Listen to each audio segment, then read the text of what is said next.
Deputy Chief Minister of Andhra Pradesh, Shri Pawan Kalyan Garu, to the dais. వేదిక పైన ఆసీనులైన ప్రత్యేకించి సత్యసాయి బాబా గారి శత జయంతి ఉత్సవం సందర్భంగా ఇక్కడికి విచ్చేసిన మనందరి beloved Prime Minister, most respected Prime Minister in the world, most respected leader in the global stage, Sri Narendra Modi గారికి నా హృదయపూర్వక నమస్కారాలు.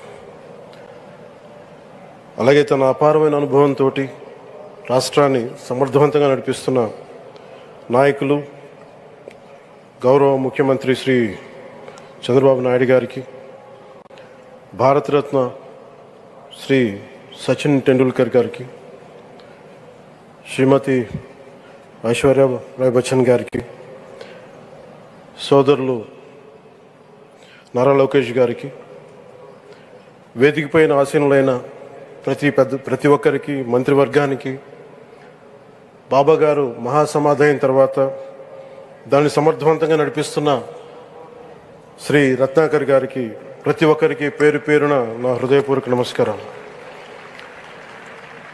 ప్రత్యేకించి ఇక్కడికి వచ్చేసిన సత్యజయంతి సందర్భంగా ఇక్కడికి వచ్చిన భక్తులందరికీ, సాయిబాబా భక్తులందరికీ మనస్ఫూర్తిగా మీ అందరికీ నా నమస్కారాలు తెలియజేస్తున్నాను. సత్యసాయిబాబా గారి గురించి, గొప్పతనాన్ని గురించి మన దేశస్తుల కంటే విదేశీయులు ఎక్కువ చెప్తారు ఆయన గురించి.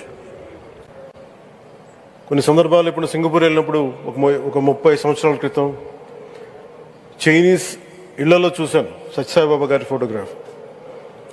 అలాగే ఒక హాలీవుడ్ యాక్టర్ స్టీవెన్ సిగాల్ అని చాలా సంవత్సరాల క్రితం, క్లోజ్ టు ఒక 20 సంవత్సరాల క్రితం అనుకుంటా, చిరంజీవి గారిని ప్రత్యేకించి అడిగి, మా అన్నయ్య చిరంజీవి గారిని ప్రత్యేకించి అడిగి నేను బాబా గారిని కలవాలి అని చెప్పి ఇక్కడ బెంగళూరులో ల్యాండ్ అయినా ఇక్కడ ఫ్లైట్కి ఆయనకు వచ్చి ఆశీర్వాదాలు తీసుకుని నాకు చాలా ఆశ్చర్యం కలిగేది. ఒకరి గొప్పతనం, ఒకరి తేజస్సు ఎలా తెలుస్తుందంటే ఎలా వెళ్ళి దీని గురించి నేను అనుకుంటా ఉండేవాడిని. బాబా గారిది వెలిసింది భారతదేశంలో అత్యంత వెనుకబడ్డ జిల్లా అనంతపురం, రాయలసీమలోని అనంతపురం జిల్లా. ఆయన పుట్టుక కూడా అత్యంత వెనుకబడ్డ జిల్లా, నీటికి కూడా కొరత ఉండే జిల్లా, వలసలు వెళ్ళిపోయే జిల్లా. అలాంటి జిల్లాని ఎంచుకున్నారు ఆయన జన్మకు కూడా. అందుకని అలాంటి జన్మ తీసుకున్నాడంటే మహానుభావులే తీసుకోగలరు. ఒక 40 సంవత్సరాల క్రితం ఎవరైనా ఊహించుకోగలమా? దేశ విదేశాల నుంచి చాలామంది భక్తులు, విదేశీయులు అందరూ వచ్చి దీని అభివృద్ధికి పాటుపడతారని.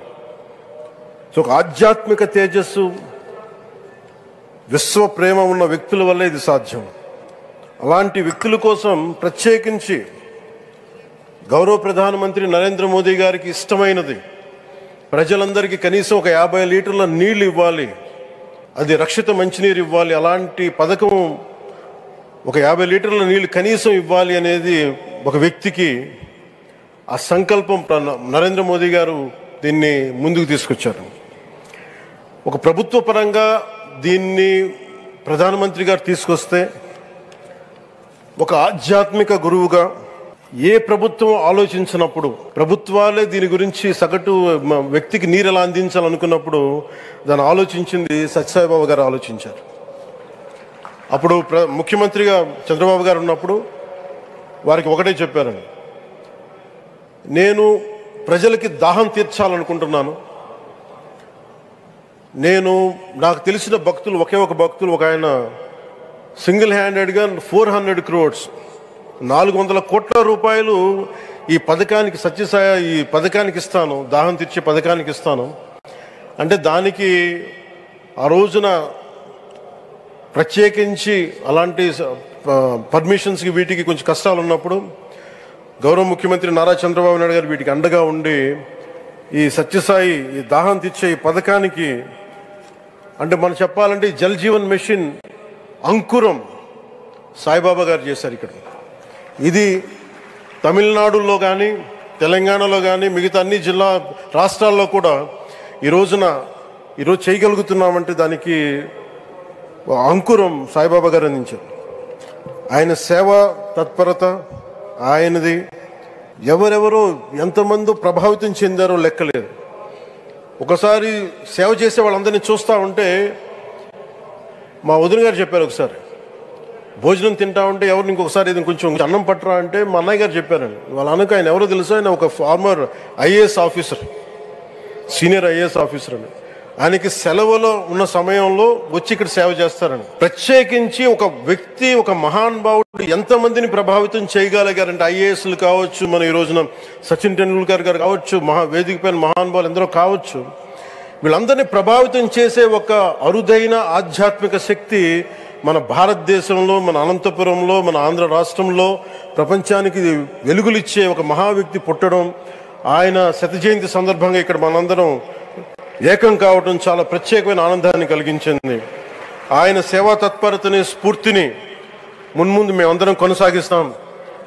గౌరవ ప్రధానమంత్రి అవర్ బిలౌడ్ ప్రైమ్ మినిస్టర్ ఆధ్వర్యంలో మేమందరం కొనసాగిస్తామని తెలియజేసుకుని, ఇదే సేవా తత్పరతని ముందు అందరం కొనసాగించాలని తెలియజేసుకుని సెలవు తీసుకున్నాను. జై హింద్.